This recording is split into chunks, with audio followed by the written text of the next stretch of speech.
founder of DEKEMP, like Choma said, really focus on how to develop leaders, selfless leaders for tomorrow. I'm currently a research scientist.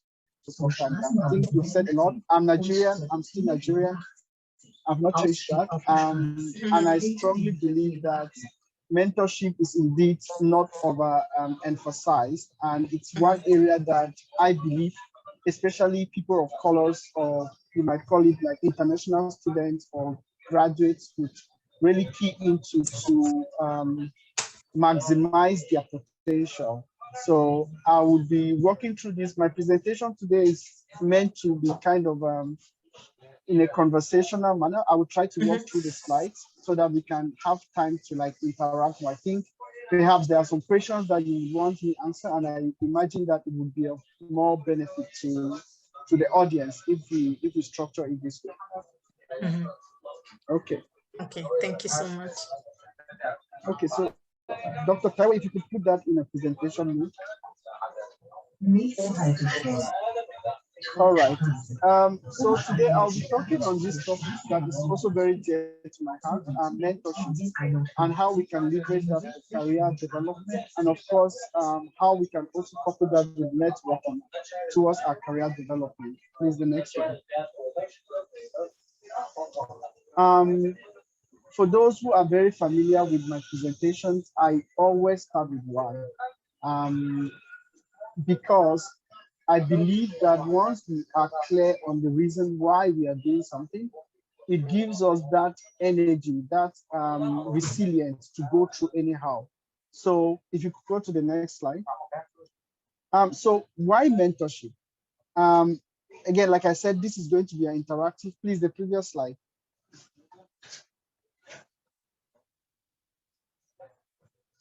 Yeah, so why mentorship? Like I said, I would like this to be an interactive session. So please, anyone in the audience, if you prefer to speak up or to use the chat, Choma, you'll be my eyes on the chat. Let me know, what do you think? Why do you need a mentor? Personally, for you, not what others say, but why mentorship? Why do you need a mentor? Why do you think you need a mentor? Or why do you think you don't need a mentor? Okay, you can just put that in the chat box if you have an answer. Okay. I mean, for me, you know, I think I'll just open the floor. For me, I feel like a mentor is kind of important.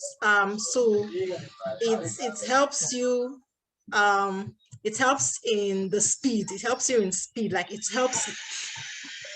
I don't know if you can hear me. Sorry. Yeah, I can hear you very well. Okay, for me, career-wise, I feel a mentor kind of makes things easier for me, so I don't make mistakes. You know, it cuts out a lot of things, a lot of mistakes. You know, and then it gives me like a helping hand, and then gives me speed too. Yeah. Okay, so a mentor helps you not to make mistakes or reduce mistakes. A mentor also gives you speed. Okay. Who else wants to go next? Do we have some contributions in the chat? Not yet. Are the audience shy? Dr. Taiwo, you could also contribute. So why do you need a mentor, or why don't you need a mentor? And then Deborah said, we got a response from Deborah. She said a mentor helps answer the individualized questions. That's questions she has as an individual. Yeah, and you know, sometimes in your career and your work, there are some questions you're too shy to ask your boss. You're too shy to ask like your manager. You can ask your mentor without, you know, feeling like you sort of embarrassed yourself, something like that. And then Hubert said, a mentor is like our guide.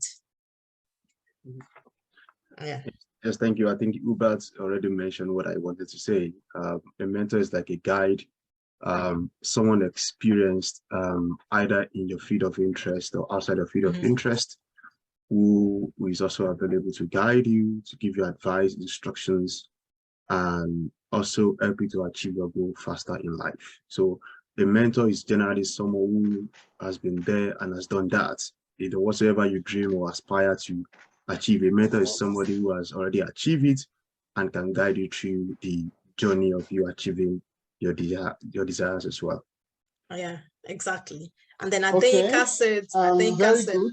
I'm sorry, I have some more responses in the chat, but just let me know when okay, you I'll keep them coming. Okay, just let me know when you keep need them to. coming. Okay. Keep them. Adeniji said that, one moment, nobody knows it all. So to avoid mistakes, people ahead of you have to make you, people ahead of you have made, to avoid mistakes that people ahead of you have made, you can boycott it through mentorship. And then, I'm sorry. Yeah, Simeon said mentor creates paths and ideas through the unknown. Yeah, and then Adenka also said that you can always lean on the shoulder of your mentor, as they can always put you through. And yeah, I mean, for me, you know, I just started a new job, and in that job I have a manager and I have a mentor, and you know, honestly, the mentor has been like a lifesaver, because it's like he takes me by the hand and he shows me, oh, this, and then when sometimes, like when I have presentations, I run it through him first before I, you know, present it. And for me, it's like, it's a lifesaver. You know, I could have not imagined, you know, just starting without one and, you know, communicating directly with, you know, my bosses, and, you know, those at the top. I would have made a lot of mistakes by now. Yeah. Excellent. I think that's also one of the importance of a mentor, to help you to avoid potholes in the journey of life, to avoid mistakes, and to avoid, you know, I mean, there are some avoidable mistakes anyway, either in our career journey, in different facets of our life. So a mentor is a very valuable asset for everyone, and regardless of your status anyway. We listened to Professor Brando Kolo yesterday. He was even telling us that he still has mentors even at the professional level. So you can imagine that. So I mean, mentorship is very, very important. So let's take some more contributions. Anyone you want to unmute and speak? All right, I will just jump in a little bit. Like Isaac Newton rightly said, that if he had seen further, it's because he was standing on the shoulders of giants, and the mark he made in the science field is still talking to now. So even in practical sense, for example, as an architect, by the time having started in the offices that I've worked, like when you start newly, you're assigned to a mentor, right, who is in charge of you. You ask questions, you're able to make less mistake and make more mileage, right? So mentor, a very essential part of life that guides even the best of footballers as a coach in order to be the best. So, you know, through, be it career-wise, essentially, as we're here, mentorship goes a long way in clearing the path, and it makes us move faster than we might have been while walking alone. Yeah, true. Okay, so I just feel like my presentation is already known. I could as well just leave now, because you guys are giving so correct and very direct and clear responses. So let me go through and share my own perspective about mentorship. Let me know when you see my screen, please.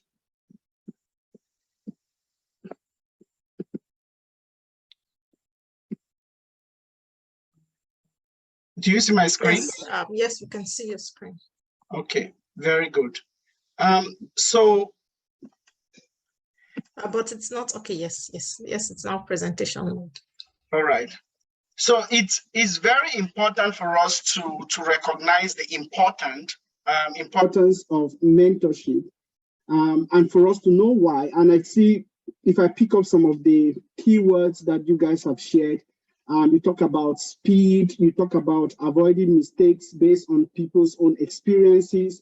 You talk about your limitation, or everybody's limitation, of not knowing enough or not knowing everything, like leveraging on the strength of others. And these are so important, and you might begin to wonder, perhaps, if this is so important, how many of us in the call have a mentor? And remember, a mentor is not necessarily academia alone. I think we talked here about career. So just let me know in the chat if you have a mentor, what type of mentor do you have? Okay, Choma, so we spend about 30 seconds on this. So just let us know in the chat. Do you have a mentor? What type of mentor is it?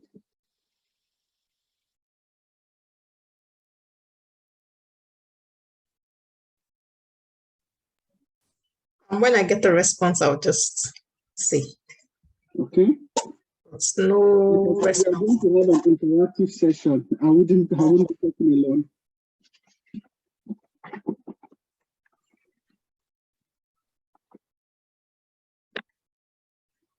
So if you don't have a mentor, you could as well say no. Somebody Love just wrote moms are the best mentors. Yeah, exactly. Like what category we do have your mom? Live mentor. I'm sorry, I think your audio is a bit fluctuating. Okay, can you hear me now? Is it better? No, it's actually better before. It was better earlier than now. I don't know if you changed anything. Yes, okay, let me.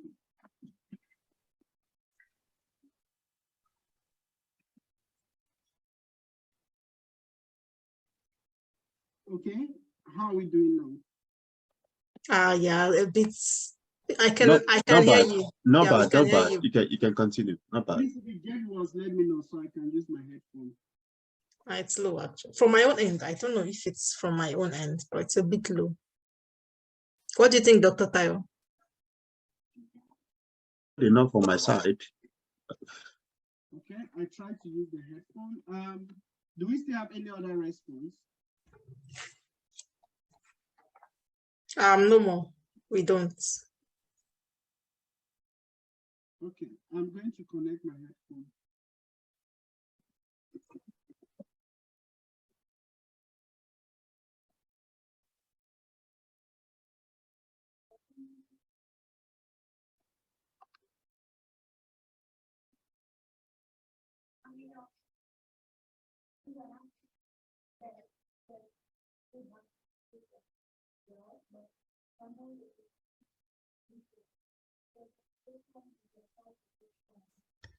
I don't know where the noise is coming from. Could you please unmute everyone that's if you're not speaking, could you please unmute? Mute rather, sorry. How is it now? Better. Way better. Okay. And you can still see my screen, right? Yes, but not presenters mode, the normal. Okay. Okay, so let us move. So if I just take the response, assuming that what we have as no response in the chat is also a response, then we would already start seeing some kind of difference between the number of people that shared the importance of mentorship and those that actually have. So I hope at the end of this presentation, we would probably have gained one or two things, perhaps, and also help define the why we could leverage on such type of relationship. So who is a mentor? And I'm going to be literally reading off from the Oxford Dictionary. They said, a mentor is an experienced person who advises and helps somebody with less experience over a period of time. And if we look at this closely, we can pick some key words, some key verbs that helps to like not only position the actions that a mentor should or is expected to take, but also helps describe, use some adjectives to help describe what a mentor could or should look like, okay? The first one is experienced. It's an experienced person. The next one is advises. So what does this experienced person do? This experienced person advises. Not just advising, but also helps somebody, right, with less experience over a period of time. When I look at this definition and I look at the kind of relationship, what I've observed over time, and considering that I run a group with over 350 people, right? What I've observed over time is that there seems to be this kind of, I would say, friction. I don't know whether friction is the right word, but there seems to be this kind of constraint. Let me use the word constraint between what a mentor and a mentee relationship should look like. And when I begin to look at the experience some people have had, and also the people that give themselves the title of a mentor, and it doesn't mean anybody needs to, there's no school of thought, or you don't need to graduate to be a mentor. You could take all the trainings you want to, but everybody could name themselves anything, right? But then if I look at this closely, you see, the first thing that is important about mentorship is experience, okay? And when we move to the next slide, we'll be understanding what that experience actually entails. So if Choma comes to me and say, oh, Dr. Casey, I'm trying to get a job in so place, could you help me look at my CV? I don't become her mentor because I helped her do a CV review, right? You see, it's not just about helping someone, it's also about time. There need to be a clarification of where this person wants to be. You need to understand where the person wants to be, and you need to have been there. So you need to have, either you are there or you are close to being there with respect to the person that you're about to mentor, right? So experience is very important. Now, when I look at growing up and having to, you know, be in environments where you have, on one hand, we have a teacher, a student, right? You have a teacher and a student. And you see that that kind of relationship most times is, at least from the way that I studied, is more unidirectional. You know, the teacher comes up as a bit more instructional. Like they give you instruction of what to do. You get assignments, you get things to do. You could share your feedback. You could ask for explanation for things you don't understand, but you are not really having that openness to like discuss certain things with this person. Choma, are you guys hearing me? I'm seeing so many chats. I'm not sure if this is because they cannot hear me. All right. From my own hand, you're loud and clear. Okay, thank you very much. Yeah, we can hear you. All right. So when I think of the relationship I had with some teachers, especially those that, I mean, I remember one of my teachers telling me that I asked for some previous exam questions that he had, and he looked at me and he said, Casey, I really like you. You're one of my best students, but as long as you are a student, I can't trust you with these papers, right? I can't trust that you would bring them back. And for that reason, I can't give them to you. So we have gone through this experience where the people that know more than us seem to have certain control over us. And that is why I feel personally that when people talk about mentee-mentor relationship, a lot of people shy away from it because it seems like they're about to lose their power. You know, it's about someone having control over you. If you look at what this definition gives, it talks about advices and helps. It doesn't talk about control.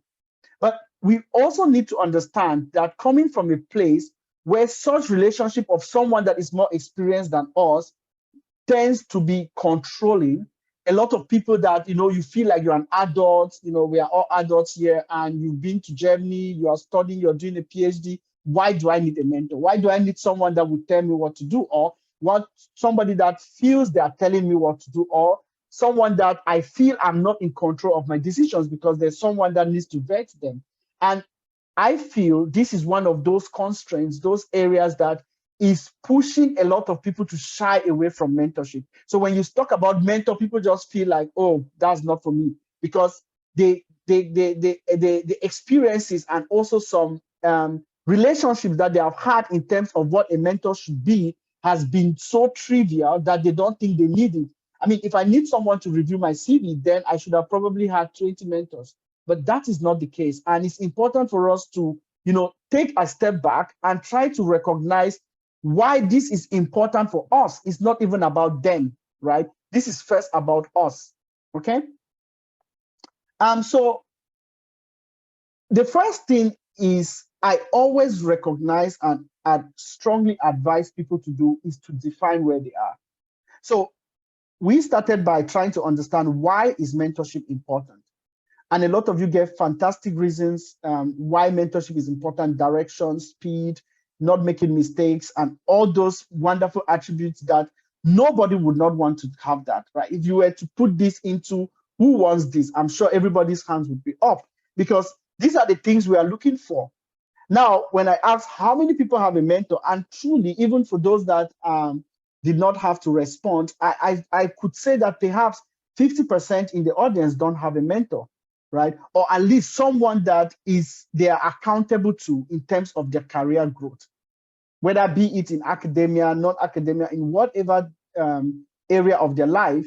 But then I also shared what I feel could be playing a part in making people to shy away without really thinking that they need one, right? Simply because the examples that they have had or those that they have seen that have this tag of who is the mentor has not come out as something that they need, because it's so trivial that they feel like, well, I don't think I need someone like this in my life, okay?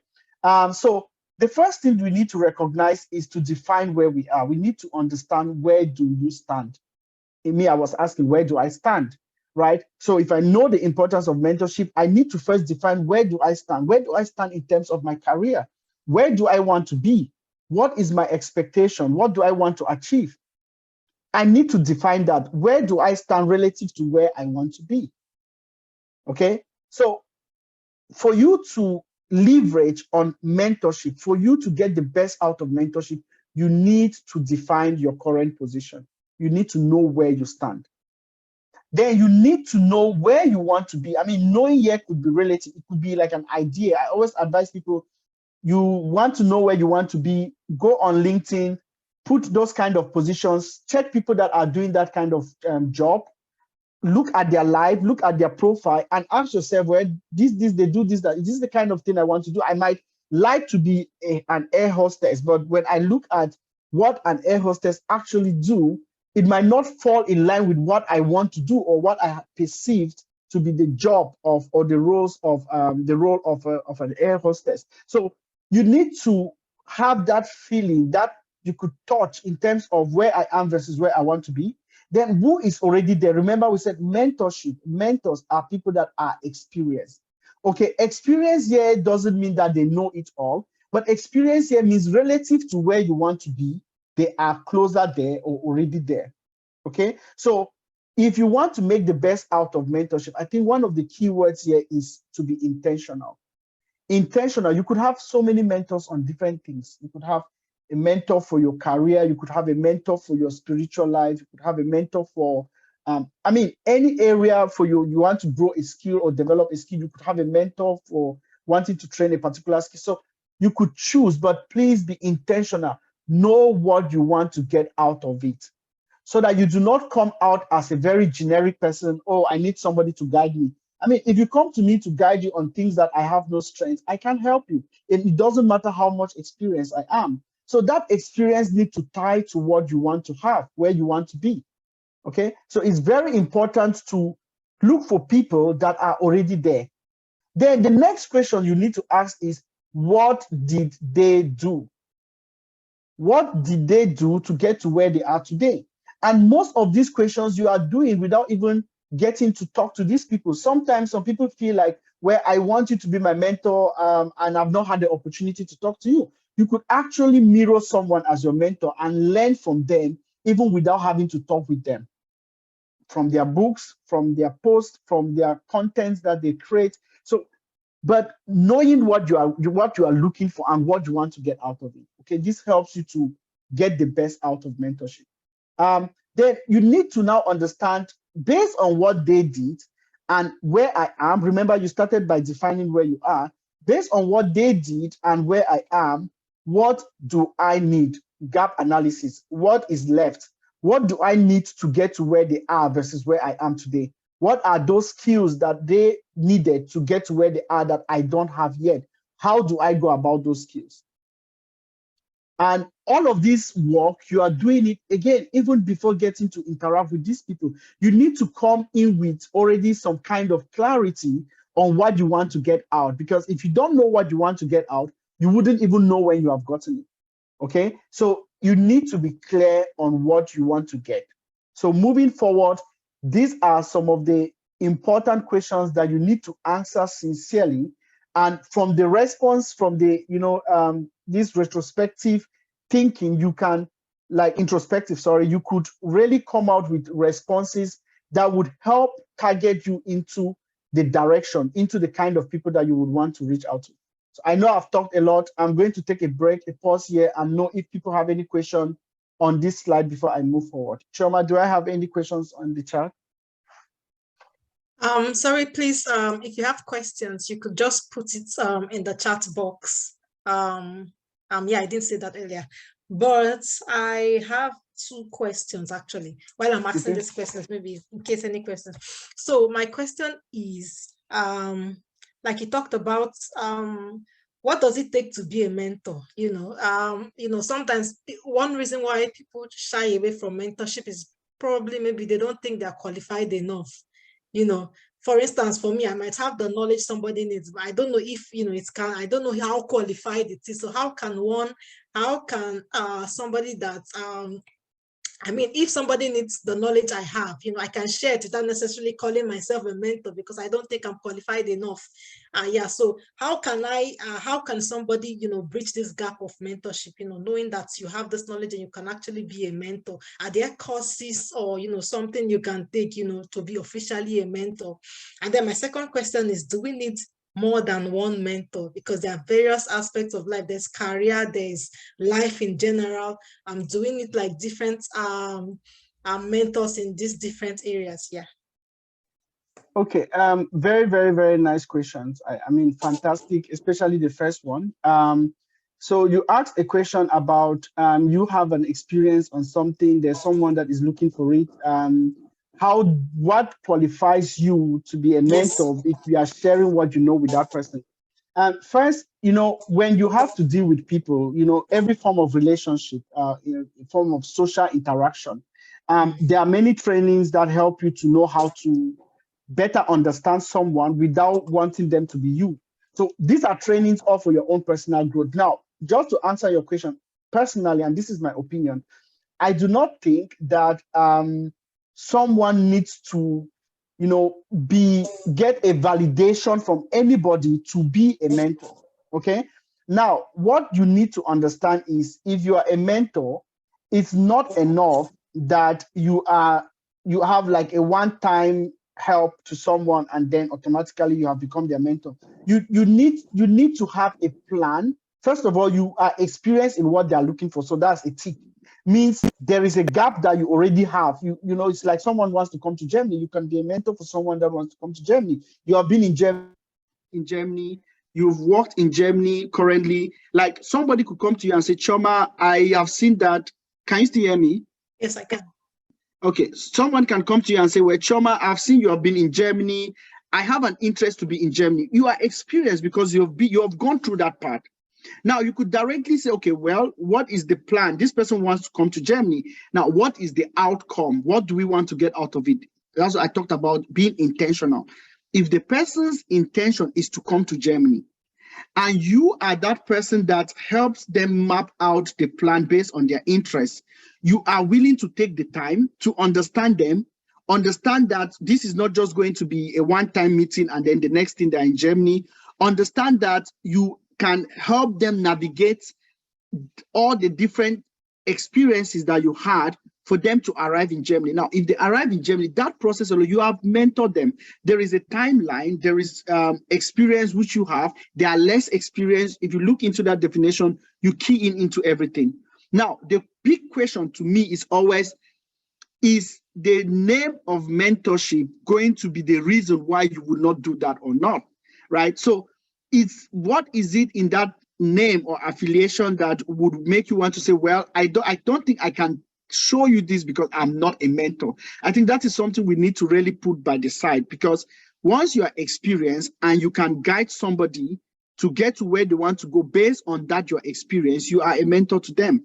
Okay, but it's not going to be a one-time event and then you just get that category and at the end of the day, if you do not even have a program in place that can help people to go through it and provide that guidance, it's very difficult to be a mentor to so many people, right? Because it takes time, it takes a lot of effort and intentional effort for you to be able to do it. So don't wait, there's no qualification. Okay, Choma, you can already start doing that.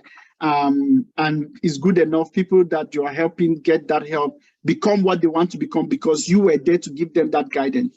I don't know any other better name that I could give than being a mentor. Okay. Then your second question was, remind me. My second question is, do we need more than one mentor?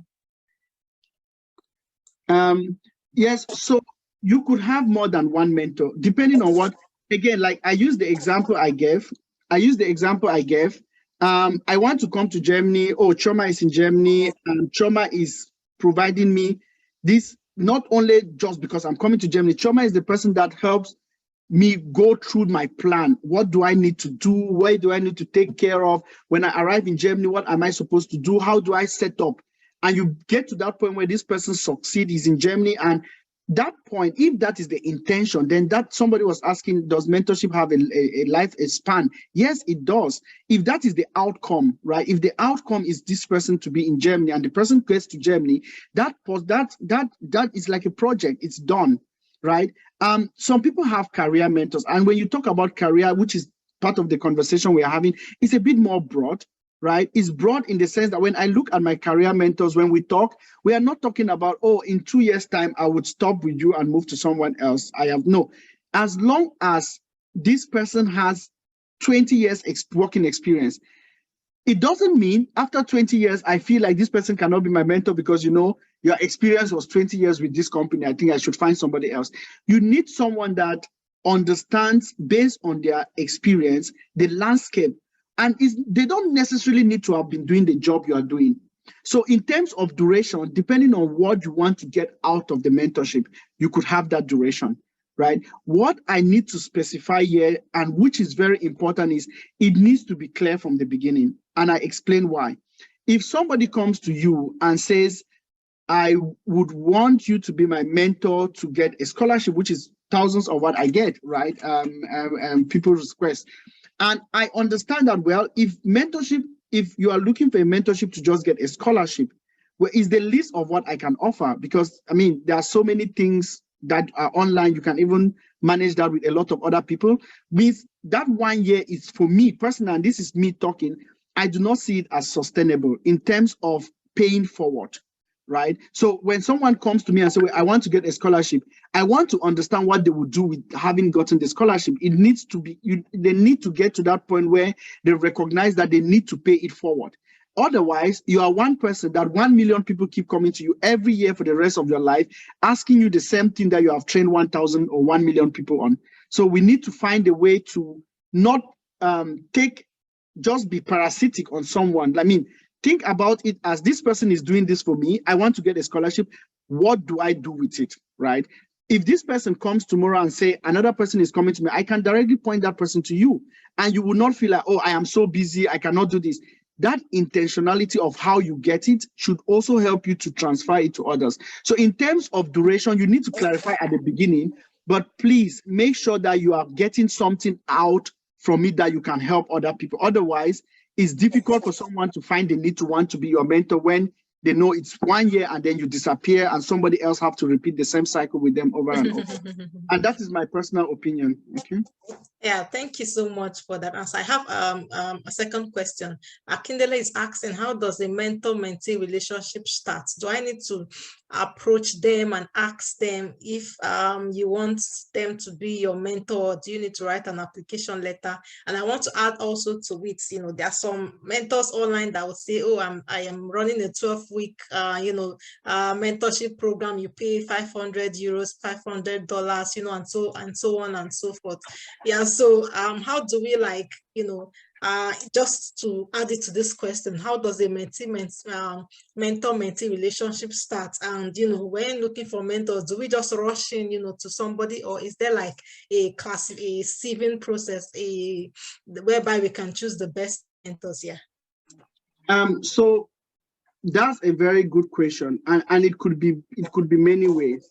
You gave an example. So mentorship, just think about it. A mentor, from the point of experience, is someone that also means, based on their experience, that they have quite an expensive time to themselves, right? So on one hand, you are looking for something that many people are looking for from the same person. It means that in a lot of instances, these are people that have found a way to monetize that experience. And I always tell people that when you go to someone and you have to pay for their services, don't feel that they have any obligation to you to do it without any fee. It's not your time, it's not your experience. So everybody defines how they want to be approached. For some people, they have a website, you go there and you book a session. Now, that could come out as coaching. And because remember, as a mentorship, it's not a one-time. Coaching is what you could do, like, you meet me, we talk on something and it's done. Mentorship is longer. Mentorship is a bit more, it's a relationship. So when you think about mentorship from that point of view, some people have created a kind of program where they say, well, if you're trying to build this kind of career, I have a 6 weeks program, a 1, 2, 3 months program that will help you go through it. So that could be part of it. And what you are getting out, remember, I talked about what you want to get out. And for this kind of situation, you could say, well, I've paid for it, I've gotten what I'm looking for, and I can decide how I want to use that skill. Now, for some other people, it comes down to how you approach them. Okay, so people could come to me, and again, like, I get a lot of this on daily basis. Please, I want you to be my mentor. I want you to be my mentor. And only in very few instances have people come to me and said, I love what you are doing. This is what I can do. I love what you do with DEKEMP. I'm a graphic designer.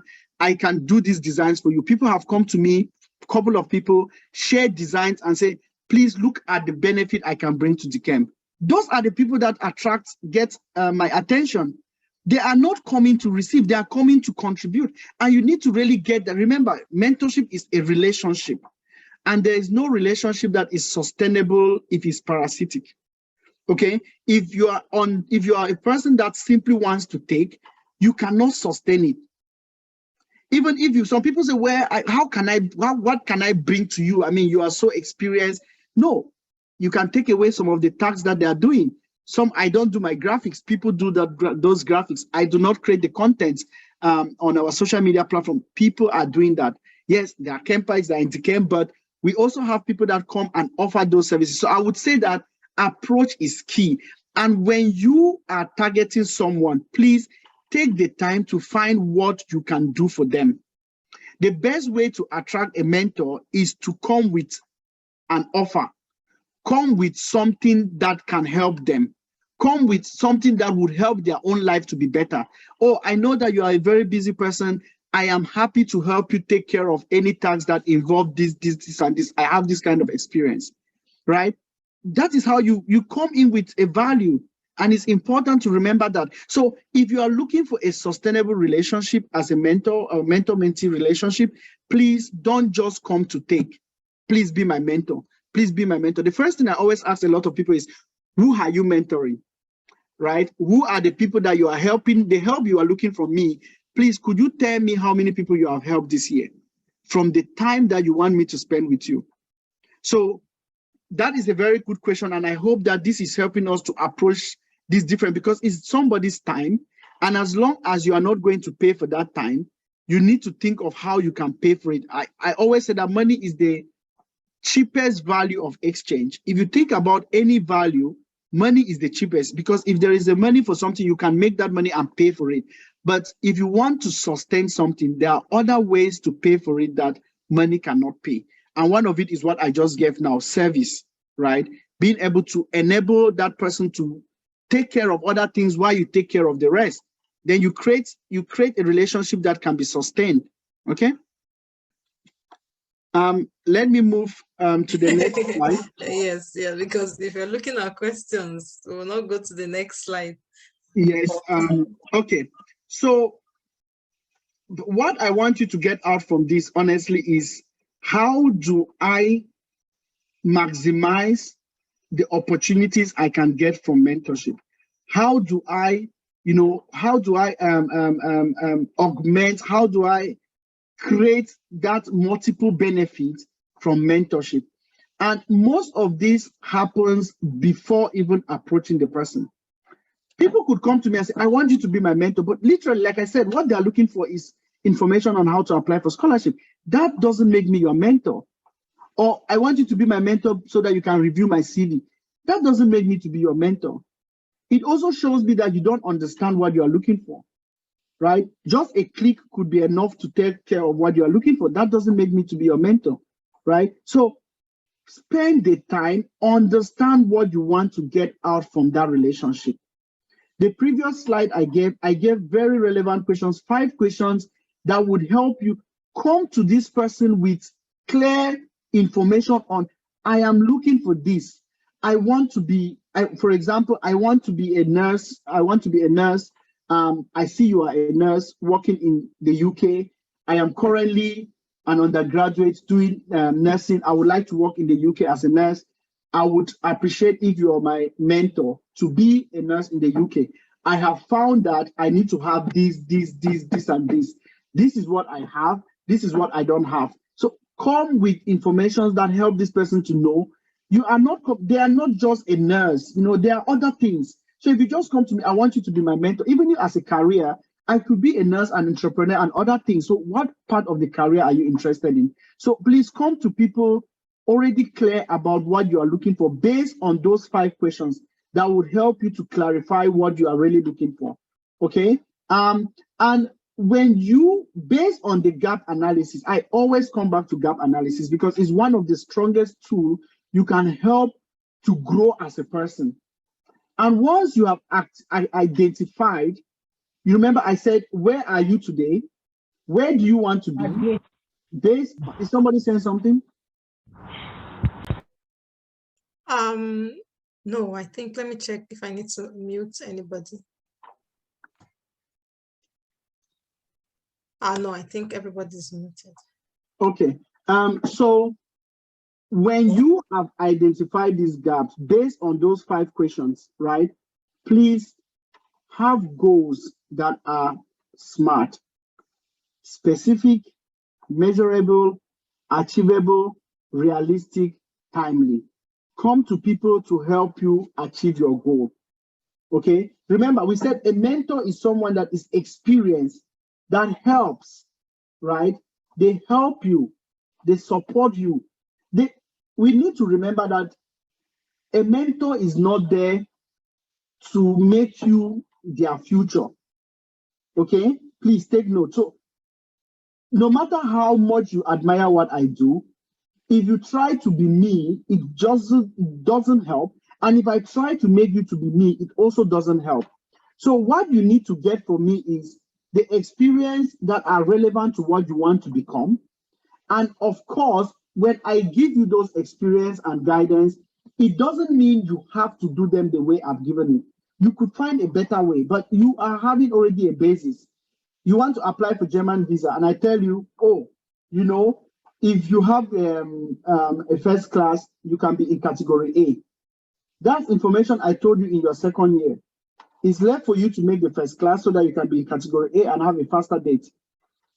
If you do not make that first class, no matter how much I care about you, I could not accelerate your date. So there needs to be that clarity of what your mentor can and cannot do. Where is their area of control?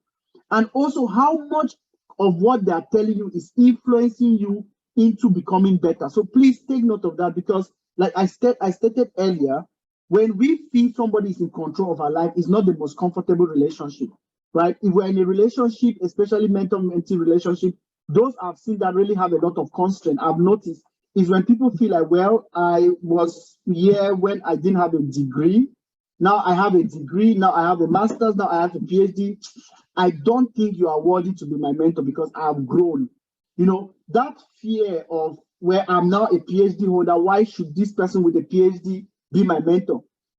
Even within the company, right, there are people that you have what they call reverse mentorship. People that are at the top of their career, they look for people that are starting to help them get things that they might be missing because of their position. So mentorship is not about how high you are and how low you are. So please take note of this, because for some people I've seen, once they get to a certain point, they just break the relationship they had with their mentor because they feel like, I don't need it anymore. No, that's not how it works. Because if it's a relationship that is long-term, you need to also think about what is it that I'm getting from this person. And even if I've gotten what I've gotten, and I'll share that in the next slide, how do I keep this relationship? How do I sustain it? Not in terms of frequent quarterly review, but how do I keep this? Because it's a relationship and we are social beings, right? So make sure you do not take what you want and break the bridge. And this is one of the reasons why it's difficult for some people to take people as mentees, because they have had experience with people that just completely shattered the bridge and now they have no trust to want to take any other person. So please don't break the bridge after you are done, okay? Other people will need it. So how do you get the best out of it? I have been sharing some of these tips earlier, but I just wanted to capture this. The first one is respect. For some people, they feel that I actually change this to humility, because I mean, when you say respect, again, it comes out like controlling, but the right word here is kind of humility, right? Be humble. I've not seen, honestly, when I think of most of the most fantastic people I've ever had to come in contact with, they differentiate themselves by being humble. It doesn't matter how high they go, they differentiate themselves by being humble. But what I have seen also from my experience is when people get what they think they are looking for, I used to think they are looking for, because remember, as long as you are alive, you will have to interact with people and you will have to create certain experiences, or you would create experiences that could follow you later. So when you think you have gotten what you need, please know how you got it. Stay humble. Humble doesn't mean somebody is controlling you. Humble actually means you understand what it means to conquer. You understand what it means to optimize the opportunities you can get. I've had experiences where I had mentors and I still come back to them to give them overview, even when they are not asking, just to know how they are doing. I mean, I still come to some of them and say, you know what, with all as busy as I am, I still go to some of my mentors and tell them, please let me do something for you. How can I help you? It's important. You would need that bridge again. Let's even forget the fact that you need that bridge again. Please understand you are dealing with people, okay? Don't break the relationship because you think you have gotten what you are looking for. Be an addition to them. I've shared this one. So come in as an addition. Don't come and subtract from what they already have, okay? Don't be consistent. Oh, we are booking a meeting every month, and then you attend this month, you don't attend the next one. You come after 3 months, you appear, disappear, and all of a sudden one day you bombard them with so many messages like, oh, I have an application tomorrow, can you help me do this, this, and this? You are dealing with people. Be consistent. Have a plan in place. Remember, start with those 5 questions. If you go through those 5 questions, it would help you to even know whether who is the person I should approach, even directly or indirectly through their content or materials that they have already generated. Okay. Appreciation is very, very key. I've seen people that I've worked with for a long time, and they just come to me one day and say, I appreciate everything you have done for me, but I don't think I want to continue this anymore because of this, this, and this. I've not gotten what I'm looking for. It makes it look, your mentor is not there to become the reason why you get and don't get. So don't come to them and make them feel like they are failing because you are not getting what you should get. As long as you understand where you need to act, and it comes down to this question about, does reviewing your CV make me your mentor? No. If you have a mentor, that is a relationship that is beneficial. There are people that come to me, there are mentees that can ask me a question at 12 midnight. I would respond. I even had an example last night. It doesn't matter the time, because I know that anytime I call them to support me for something, last minute, they would drop as much as possible to make it happen. you cannot expect to have a very mutual beneficial relationship with your mentor when it only happens when you need them, when you want them to help you, when you need them to, move the mountain on your behalf. Please make it beneficial also for them. It's never a one-sided relationship. Okay, mentorship-mentee relationship is mutual. It needs to be mutual for it to be sustainable. Okay, and you need to pay it forward. I also mentioned this earlier. And now I'm almost done. So please make sure you are paying it forward. Okay, the only way you can create a ripple effect is when you do not just take what you have gotten and sit on it. Remember how you got it and try to do what? Pay it forward. I mean, when I see what some of my mentees are doing, it gives me so much joy. I could directly just send people to them. I can create more time to do other things because I've created that community of people that can do even better than what I'm doing. And that is the whole idea. That is what is sustainable. Otherwise, I receive 1 million requests for me alone, and since there's nobody paying it forward, I cannot even send these people to have other people to support them. Okay. So as Choma said, we have recently just published this book. I was very privileged to have handed it to Mr. P2B recently. It's available on Amazon, and I think the whole idea about this book is also touching why mentorship is even a chapter in the book, why mentorship is key to enable a collective win society.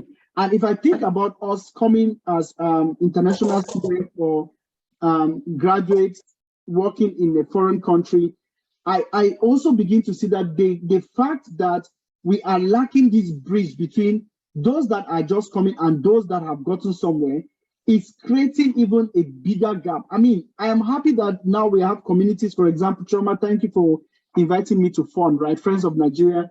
These are ways that I feel we can create a community similar to what we are doing during this conference that would support those that are just coming. Now, for those that are just coming, it's also important for them to remember that there are some people behind them.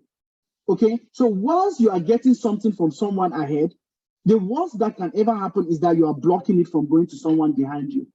Okay, so as we need, if I think about where do I want to see us in the next 5 years, I want to see us as a community where we have created a very strong network that people just come in know that, okay, I can go to this person and I can get this guidance, I can find myself here in the next 2 to 3 years because this person was already there. And this is something we need to encourage, it's something we need to support and cultivate as a people, okay? We can stay connected on LinkedIn and also on Twitter, and I'm happy to take your feedback and your input. Sorry, I talk a lot, and if I'm not stopped, I can talk the whole night, okay? Thank you so much, Dr. Kenny, for that wonderful talk, and I really captured a lot of things. Please, if you have questions, please put it in the chat box, and then I'll just read it out. I have 2 questions, as always.